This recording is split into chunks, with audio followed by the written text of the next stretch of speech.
the universe is truly infinite, then somewhere out there, impossibly far away, there's an exact copy of our galaxy, an exact copy of our solar system, an exact copy of Earth, and an exact copy of you sitting exactly where you are right now, doing exactly what you're doing. That sounds like science fiction. It's not. It's a logical consequence of infinity, and some of the most respected physicists in the world take it seriously. But that's just the beginning. Today we're going deep, deeper than most people are comfortable going, into questions that even the world's top scientists can't fully answer. What is the Great Attractor, and why is it pulling every galaxy near us toward an invisible point in space? Why would the smartest civilization in the universe choose to live next to a black hole? Does anti-gravity actually exist? Can wormholes send you into the past? And what happens when the universe eventually collapses in on itself? These aren't hypothetical questions from a textbook. These are ideas being actively debated right now by physicists and astronomers, and some of the answers are genuinely unsettling. Let's start with one that keeps me up at night. Somewhere out there, roughly 600 million light-years from Earth, something enormous is pulling. Not just pulling our galaxy, pulling every galaxy around us in the same direction. We call it the Great Attractor, and we have almost no idea what it is. Here's how we discovered it. When astronomers started measuring the velocities of distant galaxies with large telescopes, they confirmed what we already knew. The universe is expanding. Galaxies are flying apart from each other in every direction. But the expansion isn't perfectly uniform. In some directions, galaxies are moving apart slightly faster. In other directions, slightly slower. When scientists mapped out these differences, a pattern emerged. It looked like something massive and invisible was acting as a gravitational brake, pulling everything toward a single region of space. The galaxies are still expanding away from each other, but in the direction of the Great Attractor, they're expanding more slowly, as if something is gently but persistently tugging on them. The terrifying part? We can't see what's doing the pulling. When we point our telescopes in that direction, there's nothing obviously special. No giant supercluster of galaxies. No enormous visible structure. Just space. The leading theory is that it's an enormous concentration of dark matter, the mysterious invisible substance that makes up roughly 80% of all matter in the universe. We know dark matter exists because we can feel its gravitational effects, but we've never directly detected a single particle of it. We know it's not made of protons, neutrons, or electrons, not anything in the periodic table. It's something entirely new. Physicists have been building increasingly sensitive detectors for over 30 years, trying to catch dark matter particles. They know these particles are flying through us right now, passing through this room at roughly 300 to 400 kilometers per second. Billions of them, streaming through your body every second. And we can't catch a single one. The candidates?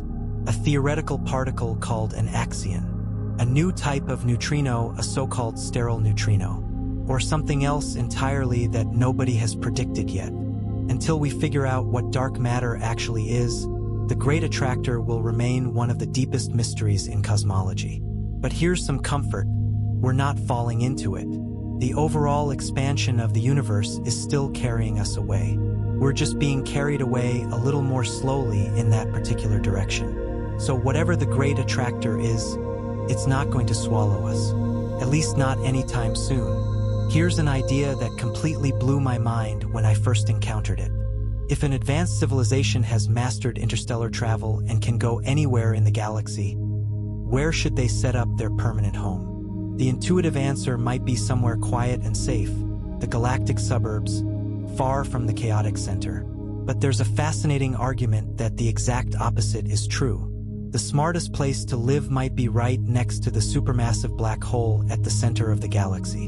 And the reason comes down to time. General relativity tells us that time passes more slowly in stronger gravitational fields. The closer you are to a massive object, the slower your clock ticks compared to someone far away. This isn't theoretical, it's been measured. GPS satellites have to account for this effect every single day, or your navigation would drift by kilometers. Now imagine a civilization parked in a stable orbit near a supermassive black hole. Time for them passes incredibly slowly compared to the rest of the galaxy. They send out exploration ships to distant star systems. Those ships spend hundreds of thousands of years traveling, collecting data, exploring worlds, and then returning. But for the civilization sitting near the black hole, only a few years have passed. They've essentially compressed the exploration of an entire galaxy into a manageable time frame. Information comes flooding in from their probes while they've barely aged. Their technological progress, relative to their own experience of time, would be extraordinary, because discoveries from across the galaxy keep arriving at their doorstep while they've only been waiting a short while.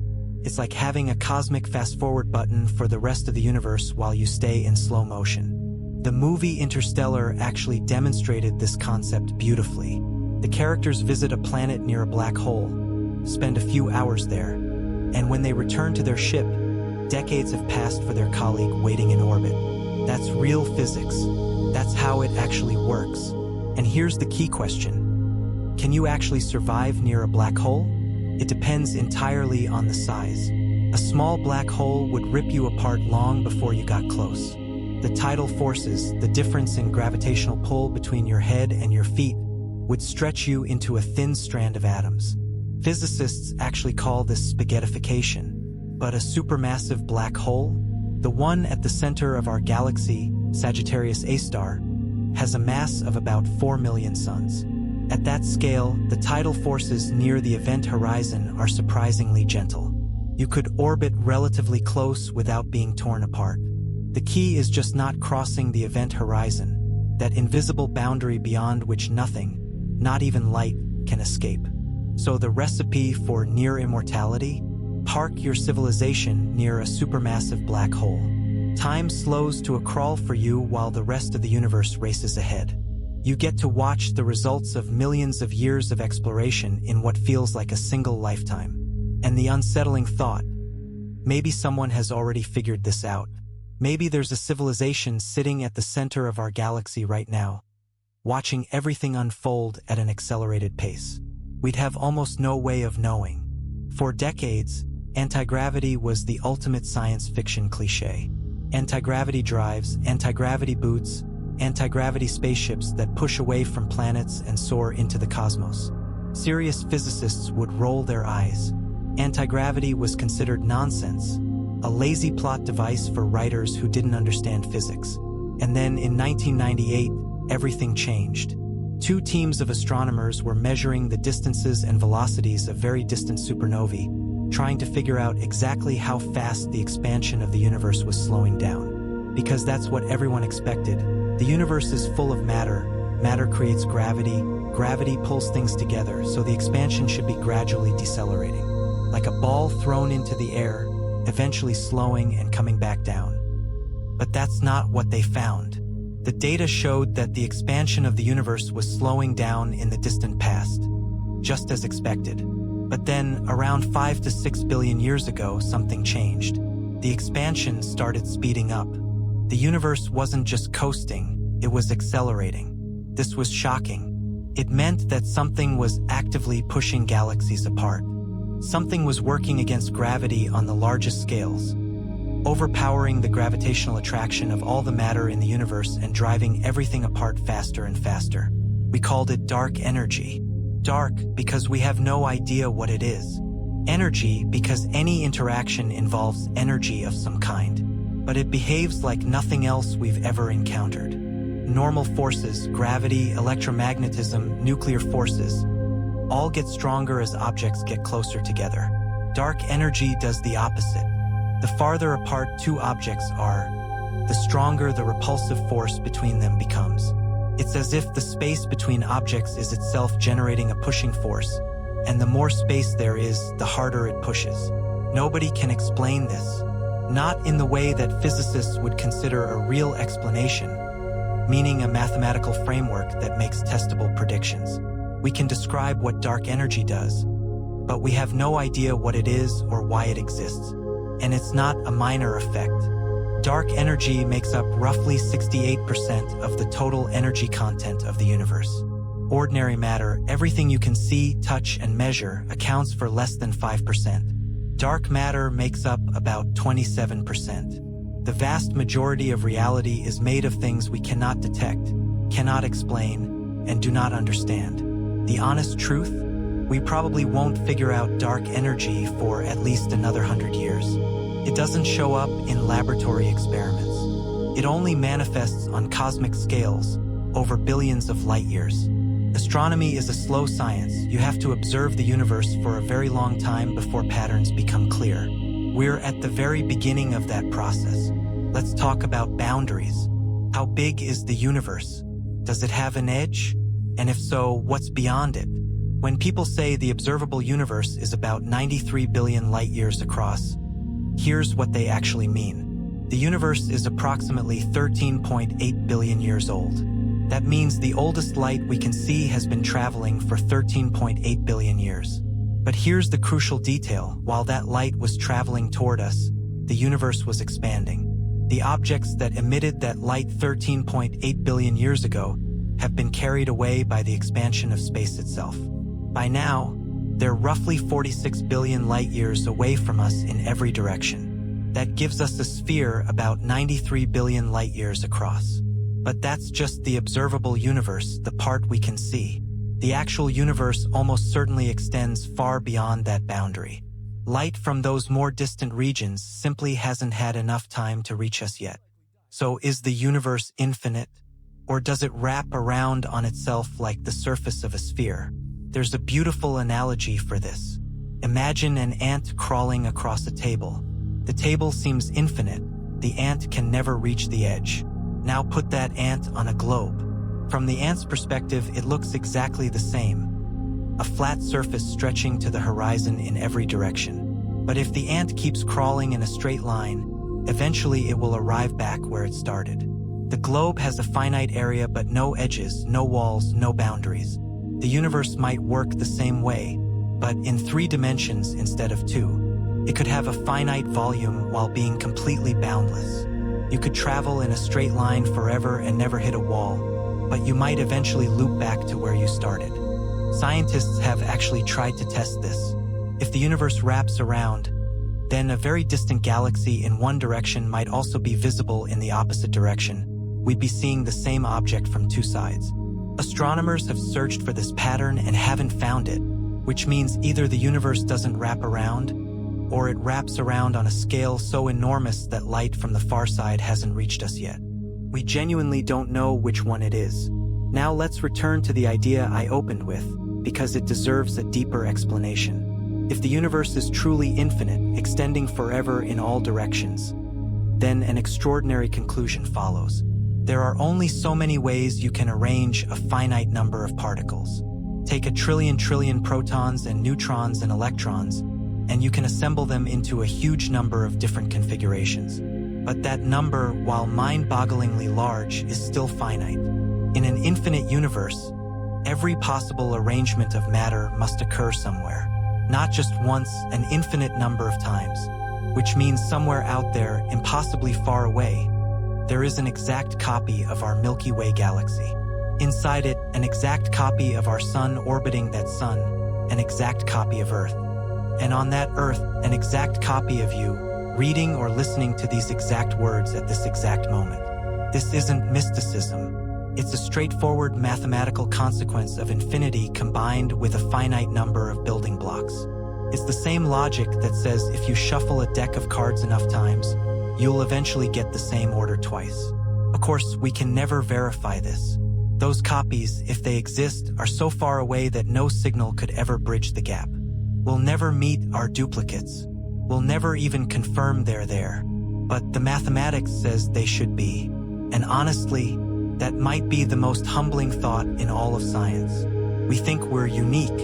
We think this moment, this place, this version of reality is special. But if the universe is infinite, we're just one copy among countless identical copies, each one equally real, each one equally convinced of its own uniqueness. Could there be more than 3 dimensions of space? It's one of the most persistent questions in theoretical physics. There's strong evidence that the 3 dimensions we experience, length, width, and height, are really all there is at the scales we can measure. If there were additional large dimensions, the orbits of planets would behave differently. Newton's inverse square law of gravity works precisely because we live in 3 spatial dimensions. Add a 4th large dimension, and gravity would follow an inverse cube law instead. Planets would spiral into their stars almost immediately. The fact that planetary orbits are stable tells us that 3 large dimensions is the right number. But there's a loophole. What if extra dimensions exist but are incredibly tiny, curled up so small that we can't detect them with current instruments? Think of a garden hose. From far away, it looks like a one-dimensional line. But up close, you can see it has a circular cross-section, a second dimension wrapped around in a tiny loop. Extra dimensions in physics could work the same way. They might exist at scales far smaller than an atom, influencing particle physics without being noticeable at human scales. String theory, one of the most ambitious attempts to unify all of physics, requires 11 dimensions. 3 familiar spatial dimensions, 1 time dimension, and 7 extra dimensions curled up at subatomic scales. The math is elegant. The problem is that string theory has never produced a single testable prediction. It's been decades, and the theory remains beautiful mathematics with no experimental confirmation.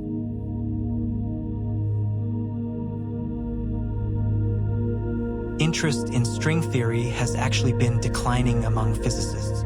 It's starting to feel like what the German novelist Hermann Hesse described in The Glass Bead Game, an intellectually fascinating pursuit that has no connection to observable reality, a game played for its own sake. But if extra dimensions do exist, even tiny ones, discovering them would revolutionize our understanding of everything. The forces of nature that currently seem separate and unrelated, gravity, electromagnetism, the nuclear forces, might all be different manifestations of a single underlying force, expressing itself differently depending on how it interacts with those hidden dimensions. That's the dream of a unified theory, and we're still a long way from achieving it. Einstein himself, working with physicist Nathan Rosen in 1935, discovered that general relativity allows for something extraordinary shortcuts through space. We call them wormholes or Einstein-Rosen bridges. The concept is simple in principle. Imagine 2 points in space separated by an enormous distance, say 1 billion light years. A wormhole would be a tunnel connecting those 2 points through a higher dimension, allowing you to travel between them almost instantly. Instead of crossing 1 billion light years of normal space, you dive into one end of the wormhole and emerge from the other end, having covered the distance in a fraction of the time. This is established mathematics. The equations of general relativity explicitly allow for these structures. What we don't know is whether they actually exist in nature, or whether they could be stable enough to survive the passage of matter through them. But here's where it gets really wild. Recently, just in the past couple of years, theoretical work has suggested that wormholes might not just be shortcuts through space. They might also be shortcuts through time, and not just travel to the future, which we already know is possible through time dilation near massive objects. We're talking about travel to the past. The Russian physicist Igor Novikov has constructed a mathematical framework for a time machine based on wormhole geometry. It's purely theoretical at this point. Nobody is building one. But the math works. General relativity does not explicitly forbid travel backward in time. This creates immediate paradoxes, of course.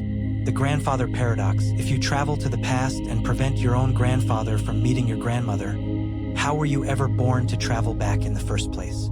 These logical contradictions might mean that backward time travel is fundamentally impossible, even if the equations seem to allow it.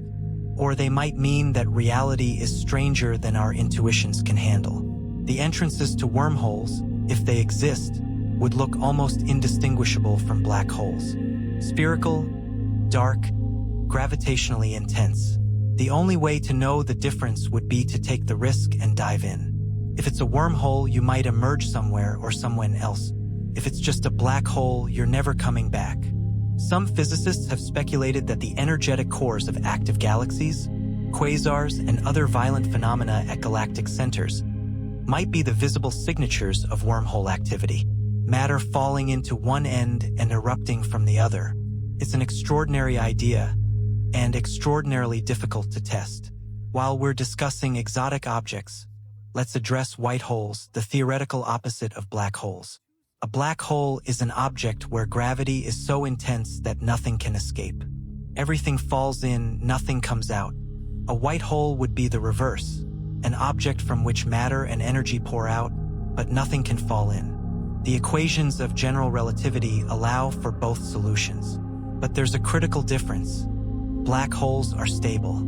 If you slightly disturb a black hole, it settles back into a black hole. White holes are unstable. The slightest perturbation would cause them to collapse or transform into something else. Think of it like balancing a pen on its tip. Mathematically, there's a solution where the pen stands perfectly upright. Find the exact center of mass, position it precisely above the point of contact, and the equations say it should balance. But in reality, the tiniest vibration, the slightest air current, and it falls over. The solution exists mathematically but can't be sustained in the physical world. White holes are probably the same kind of solution, technically valid but physically unrealizable. If they ever existed, they would have erupted all their contents almost instantly and disappeared. No sustained white holes are expected to exist in the universe today. Nobel laureate Roger Penrose has proposed something remarkable, that the Big Bang wasn't the beginning of everything. It was just the latest in an infinite series of cycles. The universe expands, eventually reaches a kind of maximum state, then somehow resets and bangs again. Over and over, forever. In this model, every cycle destroys everything from the previous one. Every civilization, every planet, every star erased completely, then rebuilt from scratch in the next cycle. The obvious question: how could we ever test this? If each cycle destroys all information from the previous one, there's no way to look back beyond our own Big Bang. Except maybe there is. Penrose believes that certain types of information might leak through from one cycle to the next. Not electromagnetic radiation, light and radio waves get trapped and destroyed during the compression phase. But gravitational waves might survive. They interact so weakly with matter that they could potentially pass through the extreme conditions of a universal compression and emerge on the other side. We first detected gravitational waves in 2015. The technology is still in its infancy. Current detectors can pick up waves from colliding black holes and neutron stars within our own cosmic neighborhood. But future detectors, especially space-based ones with baselines of millions of kilometers, might be sensitive enough to detect gravitational echoes from before the Big Bang. If Penrose is right, those echoes would be the fingerprints of a previous universe. Proof that our cosmos is not the first chapter of the story but merely the latest one. And here's a thought that takes this to its logical extreme. If the universe has cycled through an infinite number of previous iterations, and if advanced civilizations arose in some of those previous cycles, could any of them have found a way to survive the compression? Could a sufficiently advanced civilization build a wormhole leading from a dying universe into a young one, essentially hopping between cosmic cycles like passengers transferring between trains? It sounds like pure fantasy, but the mathematics doesn't explicitly forbid it. And in a universe where anti-gravity turned out to be real and time dilation is measured daily by satellites, maybe we should be careful about calling anything impossible. So where does cosmology go from here? What discoveries are realistically within reach? Dark matter is the most promising target. Physicists have been hunting for dark matter particles for 3 decades, building increasingly sensitive detectors deep underground, in abandoned mines, in Antarctic ice. The detection methods keep improving. Within the next 5 to 10 years, we have a genuine chance of identifying what dark matter actually is, catching those phantom particles that stream through us constantly and finally adding a new entry to the periodic table. Dark energy is a much harder problem. It only manifests at cosmic scales. There's nothing you can do in a laboratory to study it directly. Understanding dark energy will probably take another century of careful astronomical observations, tracking how the expansion of the universe evolves over immense timescales. It's a generational project, the kind of science where you plant a tree knowing your grandchildren will be the ones to sit in its shade. Gravitational wave astronomy is the newest window into the universe, and it's opening wider every year. Within our lifetimes, space-based gravitational wave detectors could push our observational reach back to the very first fraction of a second after the Big Bang, and possibly beyond it if Penrose's cyclic model is correct. And exoplanets. We've already confirmed nearly 8,000 planets orbiting other stars. About 150 of them are strikingly similar to Earth. Similar size, similar temperature, similar composition. If life is a natural consequence of the right conditions persisting for long enough, those 150 worlds are strong candidates. And we've barely started looking. Here's what I find both humbling and exhilarating about all of this. We live in a universe where 95% of everything that exists is invisible and unexplained. Where something is pulling all nearby galaxies toward an unknown point. Where time itself bends around massive objects. Where the expansion of space is accelerating for reasons nobody understands. Where copies of our entire galaxy might exist in infinite numbers beyond the horizon of what we can observe. We know so little, and what we do know keeps getting stranger. But that's exactly what makes this the most exciting time to be alive and paying attention. Every generation of humans has looked up at the sky and wondered what was out there. We're the first generation with the tools to actually start answering those questions. Gravitational wave detectors, space telescopes, particle accelerators, exoplanet surveys. The universe is under no obligation to make sense to us. But piece by piece, measurement by measurement, we're starting to decode it. And the picture that's emerging is far more bizarre, far more beautiful, and far more terrifying than anything we ever imagined. The real mysteries aren't behind us, they're ahead. And some of them might be answered within your lifetime.